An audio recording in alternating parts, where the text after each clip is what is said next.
Welcome to exam विवेचना। तो आज की वीडियो का जो हमारा पहला प्रश्न है उसे देख लेते हैं।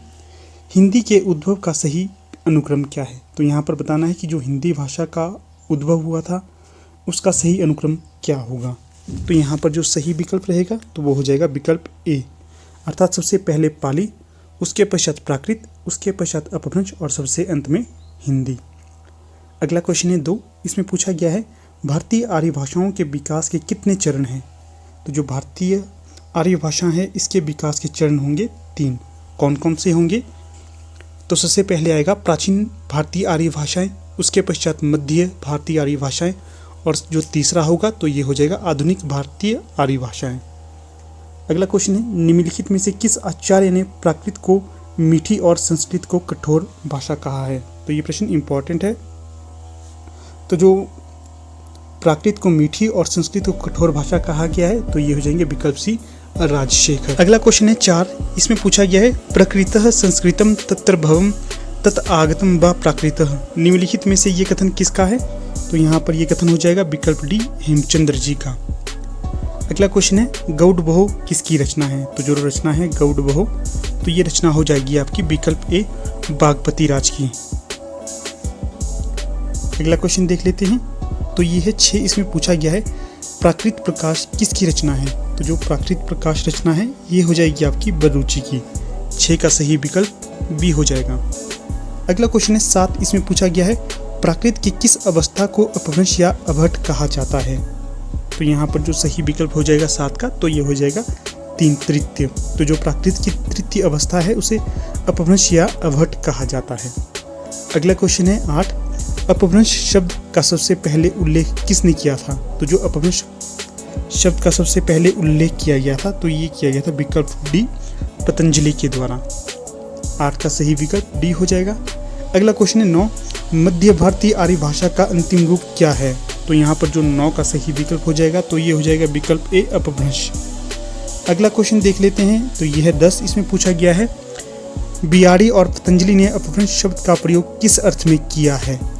तो 10 का सही विकल्प हो जाएगा पी, संस्कृत के मानक शब्दों से भिन्न भ्रष्ट और अशुद्ध शब्दों के अर्थ में किया गया है। अगला क्वेश्चन है 11। अपभ्रंश शब्द है तो जो अपभ्रंश शब्द है यह तत्सम शब्द है। यहाँ पर सही विकल्प ए हो जाएगा। तो ये क्वेश्चन इंपॉर्टेंट है, इसे कहीं नोट कीजिएगा। अगला क्वेश्चन है 12। इनमें से कौन सा शब्द तद्भव नहीं है? तो जो तद्भव शब्द नहीं होगा तो वो हो जाएगा विकल्प बी अपभ्रष्ट। अगला क्वेश्चन देख लेते हैं। यह है 13। इसमें पूछा गया है भाषा के अर्थ में अपभ्रंश शब्द का सर्वप्रथम प्रयोग मिलता है। तो ये मिलता है विकल्प सी छठी शती में। अगला क्वेश्चन है अपभ्रंश भाषा के प्राचीनतम उदाहरण निम्नलिखित में से किस ग्रंथ में मिलते हैं? तो ये हो जाएगा विकल्प डी भरतमुनि के नाट्य शास्त्र में। अगला क्वेश्चन है 15। इसमें पूछा गया है बांग्ला का विकास अपभ्रंश के किस रूप से हुआ है? तो जो बांग्ला का विकास अपभ्रंश के मागधी रूप से हुआ है। सही विकल्प यहाँ पर ए हो जाएगा। अगला क्वेश्चन है 16। इसमें पूछा गया है पाहुन दोहा के रचनाकार कौन है? तो जो पाहुन दोहा के रचनाकार होंगे तो ये हो जाएगा विकल्प बी मुनि राम सिंह। अगला क्वेश्चन है यहाँ पर 17। इसमें पूछा गया है दोहाकोश के रचयिता कौन है? तो जो दोहाकोश के रचयिता हो जाएंगे तो ये होंगे विकल्प सी सरहप्पा।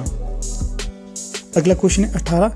चरित काव्य सर्वाधिक किस साहित्य में रचे गए हैं? तो जो चरित काव्य सर्वाधिक रचे गए हैं ये आपके जैन साहित्य में रचे गए हैं। यहाँ पर 18 का सही विकल्प डी हो जाएगा। अगला क्वेश्चन है 19। अशोक के समय में राजभाषा थी। जो राजा अशोक थे इनके समय में जो राजभाषा थी यह पाली हो जाएगी। सही विकल्प यहाँ पर ए हो जाएगा। अगला क्वेश्चन देख लेते हैं। यह है 20। इसमें पूछा गया है अपभ्रंश की उत्तरकालीन अवस्था का क्या नाम है? तो जो अपभ्रंश की उत्तरकालीन अवस्था का नाम रहेगा तो ये हो जाएगी अभट। सही विकल्प यहाँ पर डी हो जाएगा। अगला क्वेश्चन है 21। पुरानी हिंदी नामकरण किसने दिया था? तो जो पुरानी हिंदी नामकरण दिया गया था तो ये आपके चंद्रधर शर्मा गुलेरी के द्वारा दिया गया था। सही विकल्प यहाँ पर ए हो जाएगा। अगला क्वेश्चन है 22। इसमें पूछा गया है संदेश राशक किसकी रचना है? तो जो रचना है संदेश राशक तो ये हो जाएगी आपकी विकल्प बी अब्दुल तो जो संदेशवाचक रचना हो जाएगी यह अधमानकी हो जाएगी। सही विकल्प यहाँ पर बी हो जाएगा।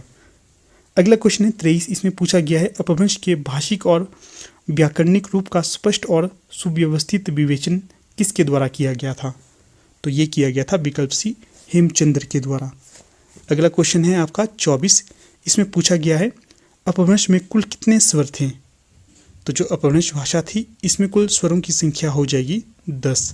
तो 24 का सही विकल्प यहाँ पर बी हो जाएगी। अगला क्वेश्चन देखते हैं, ये है 25। इसमें पूछा गया है भाषाओं के पारिवारिक वर्गीकरण का आधार क्या होता है? तो ये होता है इतिहास। सही विकल्प यहाँ पर सी हो जाएगा। अगला क्वेश्चन है 26। इसमें पूछा गया है पुष्पदंत किस शताब्दी के कवि थे? तो जो पुष्पदंत थे तो ये हो जाएंगे आपके 10वीं शताब्दी के कवि। सही विकल्प यहाँ पर सी हो जाएगा। अगला क्वेश्चन है 27। इसमें पूछा गया है पौमचर्यु किसकी रचना है? महत्वपूर्ण रचना है दोस्तों, तो ये हो जाएगी विकल्प डी, स्वयंभू की।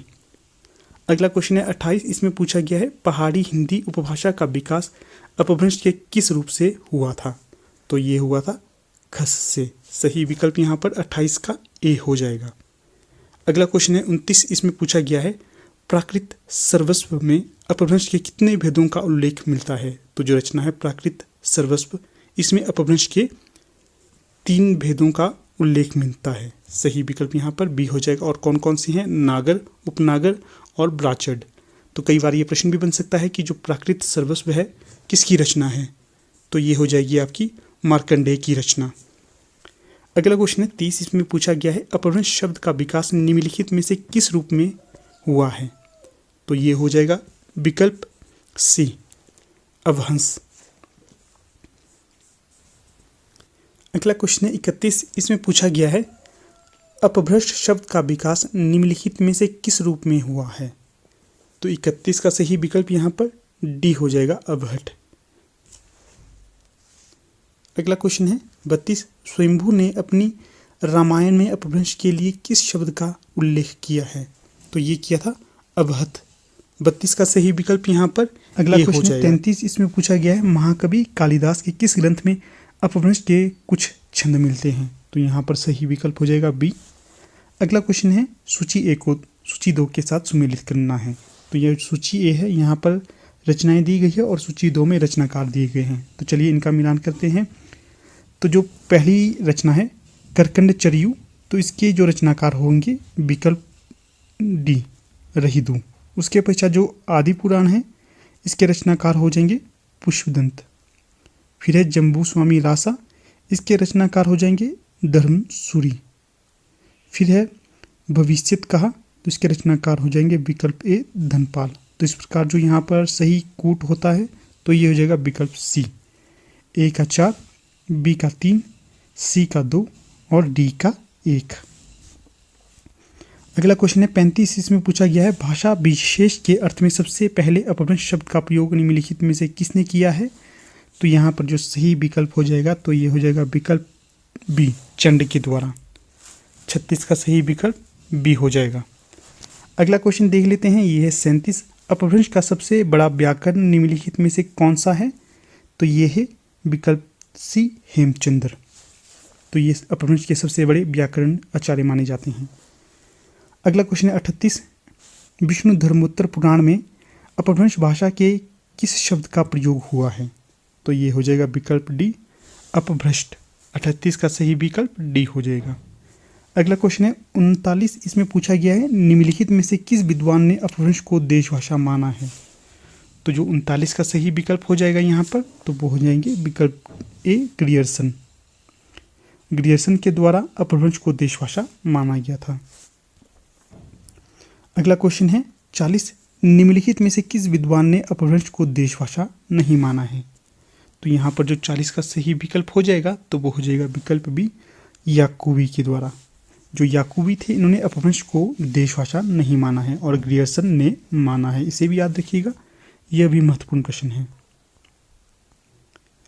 अगला क्वेश्चन है 41। इसमें पूछा गया है निम्नलिखित में से किस विद्वान ने अपभ्रंश का संबंध आभीरों तथा गुर्जरों से माना है? तो जो अपभ्रंश का संबंध आभीरों और गुर्जरों से माना है तो ये हो जाएंगे यहाँ पर डॉक्टर कीथ। सही विकल्प 41 का सी हो जाएगा। अगला क्वेश्चन है, निम्नलिखित ग्रंथों को उनके रचनाकारों के साथ सुमेलित कीजिए तथा नीचे दिए गए कूट की सहायता से सही उत्तर का चयन कीजिए। तो चलिए मिलान करते हैं। तो जो कुवलयमाला कहा रचना होगी तो ये हो जाएगी आपकी उद्यतन सूरी की। इसके पश्चात जो महापुराण रचना होगी तो ये हो जाएगी पुष्पदंत की। फिर होंगे पौमचर्यु, इसके रचनाकार हो जाएंगे स्वयंभू। फिर है संदेश राशक, इसके रचनाकार हो जाएंगे अधमाण। तो सही कूट यहाँ पर डी हो जाता है। तो चलिए यहाँ पर मैं आपको इन कवियों का कालक्रम भी बता देता हूँ। तो जो स्वयंभू थे इनका कालक्रम माना जाता है 8वीं शती को। फिर आएंगे उद्यतन, इनका समय माना जाता है 9वीं शती। फिर आएंगे पुष्पदंत, इनकी समय सीमा आ जाती है 10वीं शती। जो अधमाण थे इनका समय सीमा आ जाती है 12वीं शती। तो इस प्रकार आप इनका कालक्रम के आधार पर भी वर्गीकरण कर सकते हो। अगला जो क्वेश्चन है ये है 43। इसमें पूछा गया है मध्य देशीय या शौर सैनी अपभ्रंश को उस समय की निम्नलिखित में से कौन सी भाषा माना गया है। तो ये हो जाएगी विकल्प ए परिनिष्ठित भाषा। सही विकल्प यहाँ पर ए हो जाएगा। जो मध्य देशीय या शौर सैनी अपभ्रंश थी उसे उस समय की परिनिष्ठित भाषा माना जाता था। अगला क्वेश्चन है 44। इसमें पूछा गया है अपभ्रंश साहित्य का पहला संपादक इनमें से किसे माना जाता है। तो ये थे विकल्प बी डॉक्टर रिचर्ड पीशेल। तो 44 का सही विकल्प यहाँ पर बी हो जाएगा। जो डॉक्टर रिचर्ड पीशेल थे ये अपभ्रंश साहित्य के पहले संपादक माने जाते हैं। इंपॉर्टेंट प्रश्न है दोस्तों ये। अगला क्वेश्चन है 45। इसमें पूछा गया है धनपालकृत भविष्यत कहा का संपादन किसने किया था। तो जो धनपालकृत भविष्यत कहा रचना है इसके संपादक हो जाएंगे विकल्प सी डॉक्टर याकूबी। 45 का सही विकल्प यहाँ पर सी हो जाएगा। अगला क्वेश्चन है 46। इसमें पूछा गया है अपभ्रंश का प्रथम प्रबंध काव्य कौन सा है। तो दोस्तों ये भी है मोस्ट इंपॉर्टेंट प्रश्न। तो यहाँ पर जो सही विकल्प हो जाएगा तो ये हो जाएगा विकल्प डी धनपालकृत भविष्यत कहा। अगला क्वेश्चन है 47। इसमें पूछा गया है जो 47 प्रश्न, सिद्धों की अपभ्रंश रचनाओं का संपादन किसके द्वारा किया गया था। तो ये किया गया था विकल्प ए हरप्रसाद शास्त्री के द्वारा। 47 का सही विकल्प यहाँ पर ए हो जाएगा। और ये प्रश्न भी इम्पॉर्टेंट है, इसे भी कहीं पर नोट कीजिएगा। वैसे तो सभी प्रश्न इम्पॉर्टेंट है पर उनमें से भी मैं आपको बहुत ही ज़्यादा इम्पॉर्टेंट प्रश्नों को बता रहा हूँ। अगला क्वेश्चन है 48। पौराणिक गाथाओं की जानकारी के लिए अपभ्रंश का सबसे बड़ा ग्रंथ निम्नलिखित में से कौन सा है। तो जो 48 का सही विकल्प हो जाएगा तो ये हो जाएगा विकल्प बी 63 महापुराण गुणालंकार। इसे महापुराण भी कहा जाता है और इसके रचनाकार थे पुष्पदंत और इनका समय है 10वीं शताब्दी। अगला क्वेश्चन है 49। अपभ्रंश का वाल्मीकि किसे माना जाता है। इंपॉर्टेंट प्रश्न है दोस्तों ये। तो जो अपभ्रंश के वाल्मीकि थे तो ये थे स्वयंभू। सही विकल्प यहाँ पर सी हो जाएगा 49 का। अगला क्वेश्चन है 50। स्वयंभू को अपभ्रंश का कालिदास और पुष्पदंत को भवभूति किसने कहा था। तो जो स्वयंभू को अपभ्रंश का कालिदास और पुष्पदंत को भवभूति किसके द्वारा कहा गया था। तो यहाँ पर जो 50 का सही विकल्प हो जाएगा तो हो गया विकल्प डी डॉक्टर बिहाणी। तो ठीक है दोस्तों, यहाँ पर अपनी वीडियो का समापन कर लेते हैं। आप लोग जो वीडियो के अंत तक बने रहे इसका बहुत बहुत धन्यवाद।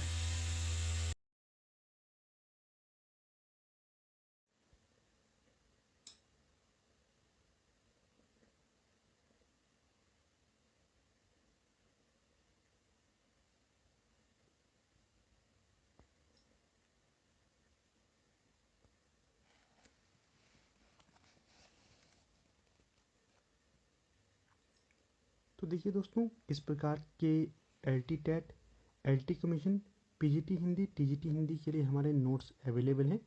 अगर आप परचेज़ करना चाहते हो तो समय रहते आप इन्हें परचेज़ करिए। रिवीजन हेतु काफ़ी महत्वपूर्ण होंगे ये आपकी परीक्षा के लिए।